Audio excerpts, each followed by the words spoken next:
Welcome everybody to the channel. It's Little Foot Big Strides.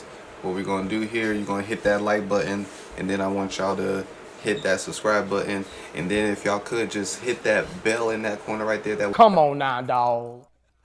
Come on, man. Wait, anytime I drop some new footage, y'all get alerted, and then that way I don't have to chase y'all down. You know what I mean? Like, come on, we're doing something together. It's good reads. Right now I'm on Reddit. I'm gonna do a few different tabs. Right now this one is labeled Confessions, so this is gonna be confession number 1, 101, however you want to do it. I'm gonna read the title. I'm not gonna say the person's name. We're gonna keep that anonymous. I'm gonna read through everything in totality before I give my opinion or any advice, if you know, depending on how heavy the topic is. We can have discussion down in the comments, but keep everything cool and copacetic. I don't want no harassing. I don't want no bashing on each other.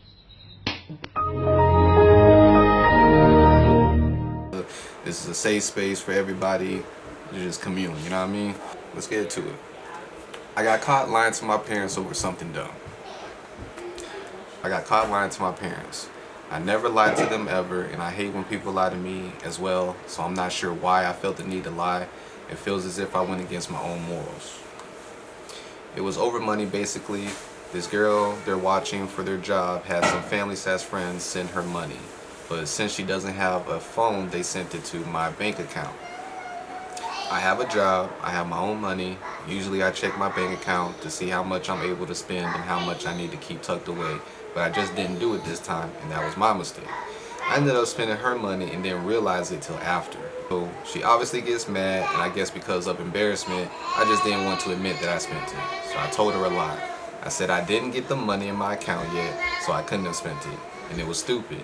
I shouldn't have done it. I should have just owned up to it. Well, she tells my parents about the situation and her, and I get into an argument. She gets mad, and I guess because of embarrassment, I just didn't want to admit that I spent it. So I told a lie. I said I hadn't got the money in my account yet, so I couldn't have spent it. It was stupid. I shouldn't have done it. I should have just owned up to it. Doubled down saying that I didn't spend her money, and that when I did get into my account, I'd give it to her. I was planning on just using my next paycheck to pay her back. So my dad just wanted to put an end to all of this and gave her whatever money she said was owed in cash. That put an end to it. I guess my parents didn't really believe me, or they just wanted to check, but they called my bank account and were able to see the money had been in there, that I had spent it, and so they confronted me about it this morning. I tried to lie about it again, but they had proof, so I had to own up to it. I haven't apologized or anything yet because I had to go to work. I just feel so guilty. My mom says she never expected me to lie because I never lied to them. And she's right, I don't. I think I lied out of embarrassment. I didn't want to admit it that I spent the money. I do plan on giving my dad the money back as soon as I get paid, and I know I need to apologize. I'm just not sure exactly what to say. I feel so guilty. What if my trust with them is broken fully? Can it even be repaired after something like this? Alright, so this is simple. You know what I mean? This is a no-brainer.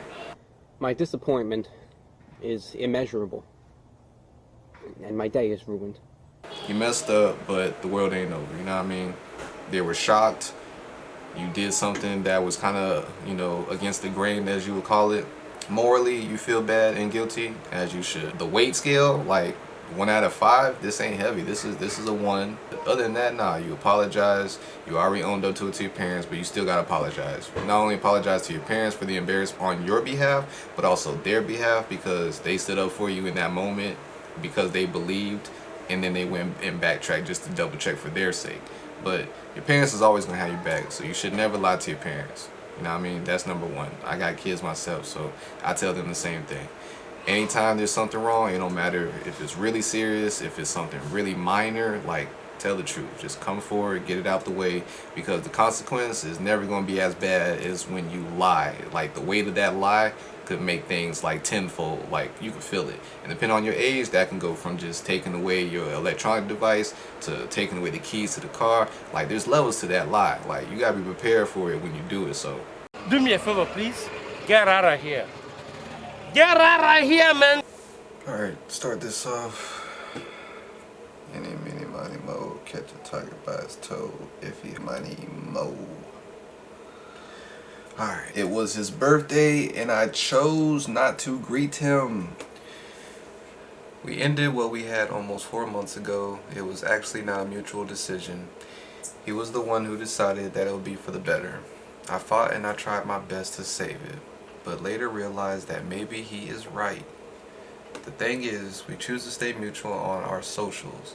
I know how stupid it is because how we are going to move on from each other, or at least me, if we'll continue to cross paths on social media accounts. Not to mention that we have mutual friends as well, but I guess what we had just is too precious that we cannot just simply walk away from each other's life. Honestly, I know for sure that we still have feelings for each other. As much as I try to ignore his presence, every time I open my accounts, he'll be the one to make a way to make me feel he's just there. Wait. Honestly, I know for sure that we still have feelings for each other. As much as I try to ignore his presence, every time I open my accounts, he'll be the one to make a way to make me... Jesus, why is she right like this?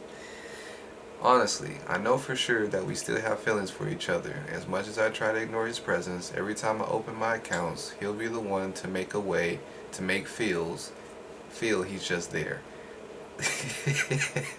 How? Hold on, bro. How? Oh, that's horrible. At least my dyslexia or something. Next.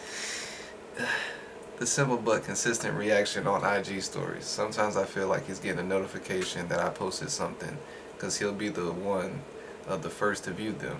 I've seen him reposting videos on Black app about breakups as well. All of those, but never a single message from him. So while I can feel that maybe he still loves me the same, there's a part of me who doubts that maybe not. He actually reached out to me 2 months after the breakup, asking me if he can still try it again. But that time I was so determined to move on already, as I remember how I was so hurt on that very day. I am always haunted by the thought that he had to hurt me that way, and it's the same up to this day. I still have the strong courage in me to move forward and leave everything we had in the past. As much as it pains me to move forward and leave everything we had in the past, and have to accept the fact that the person I love dearly can no longer be a part of my life. I understand that this is the only way for me to choose myself. I cannot let someone put me in so much pain, only for them to realize my worth. Today is his birthday, and I decided to not reach out, because I know that by doing so, I am allowing myself again to go back where it all started. To be frank, it is tempting, knowing that we both look forward to celebrate this day, which led me to write this here instead so I can avert that temptation. I hope the universe can be kinder to him as he welcomes another year in his life. I respect him as a person, and I know what we had and he had to show me we're together was genuine and real. And for those memories, I will always be grateful. I can't wait for us to be healed so we can finally meet each other again, if fate will allow, in a better place. His decision might have hurt me, but I know time will come and the universe will show me why it all ended this way. Happy birthday. Man. You know, I'm here to tell you right now, we don't care. Let me tell you did right. You did right by not reaching out to him. But this whole teeter-totter thing you're doing and how you still hoping to bump back into him kind of at the end of the message, I was rooting for you, and then it kind of failed from that point. So my advice to you is keep going and gone. Pull something out of me. Just trying to read that like but that. You make sure that Jesus. you ain't spoke on nothing that the dude did. None that she ain't speak on it. She did a lot of word salad. It was just, that's what I'm saying. I was like, blah, blah, blah. I was like, got something in your tooth.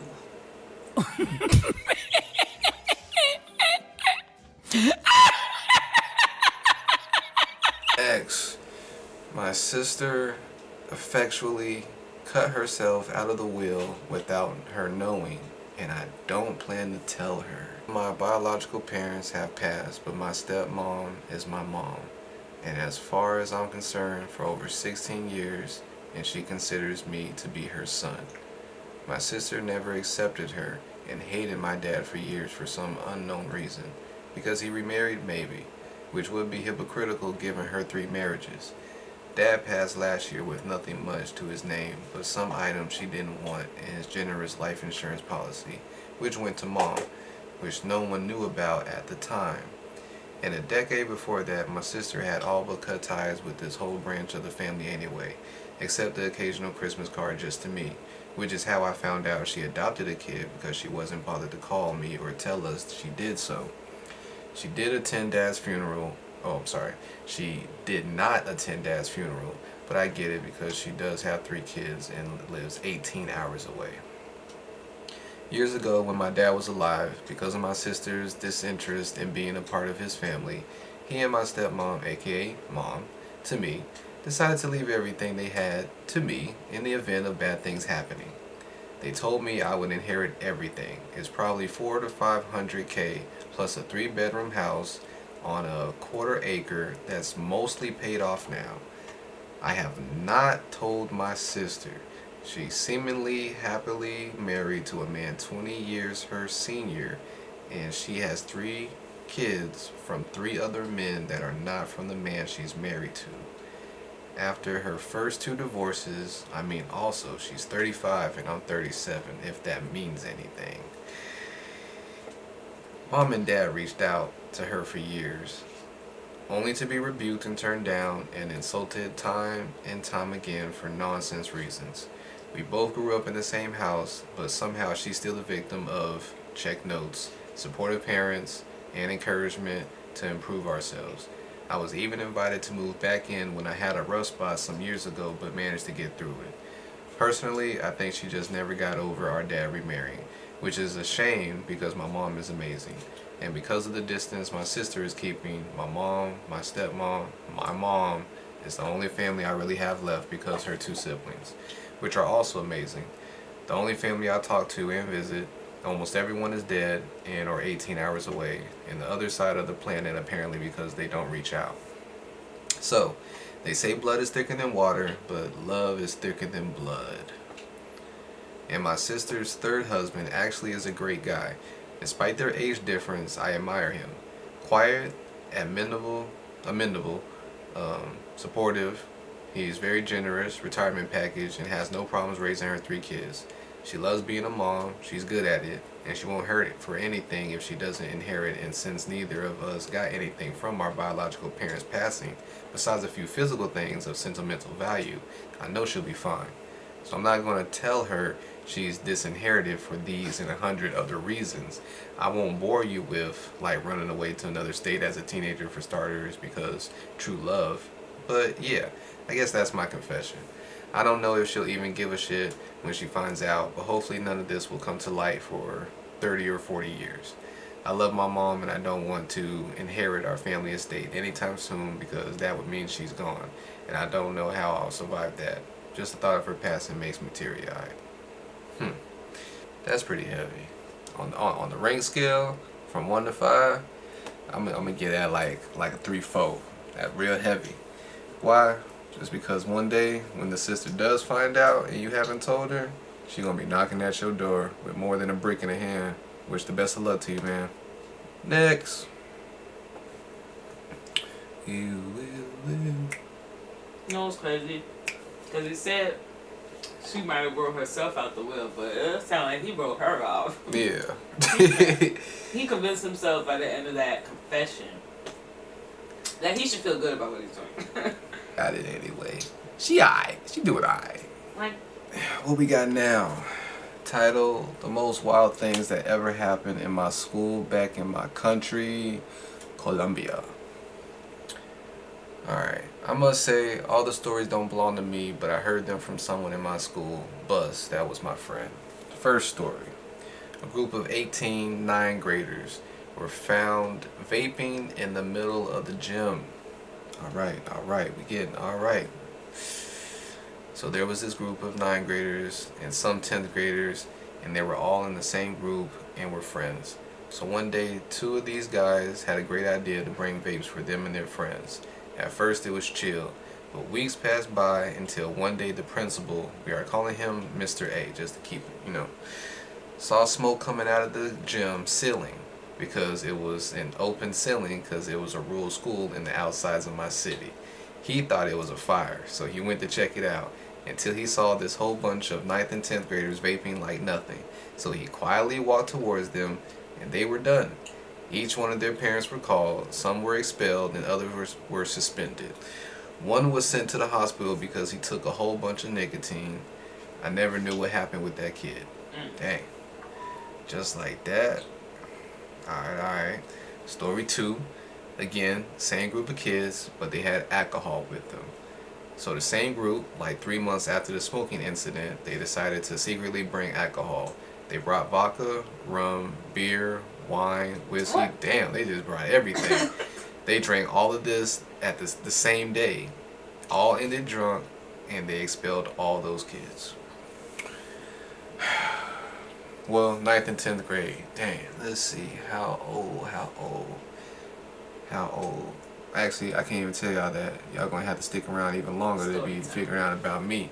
You know, that's a story time type of event. But, like I said, as far as what they did, it was wrong. Has anybody else done it before that I know? You know, hey, you don't talk about that. But it's a good time, you know. It's all about making memories, creating, you know, little mistakes to learn from. And as far as being expelled, I have never been expelled before. Next. Oh shit. Here we go again. Here we go. Oh, it's a short one. Alright.